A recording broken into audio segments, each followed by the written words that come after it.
ఉల్లిగడ్డ, ధనియాలు, మసాలా, ఎల్లిపాయలు, మెంతులు, జీలకర్ర వేసి ఎర్రగా వేసుకుందాం.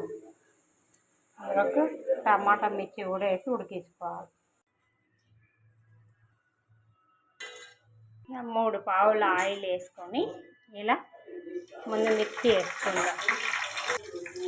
ఇప్పుడు ఉల్లిగడ్డ కాల్చి జీలకర్ర, మెంతులు అన్నీ మిక్సీ పట్టుకుందాం. ఎల్లిపాయలు వేసి ఇప్పుడు ఇలా కరివేపాకు.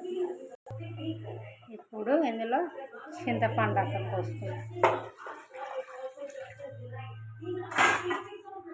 మసులుతున్నప్పుడు చేప ముక్కలు అన్నీ వేసుకోవడం.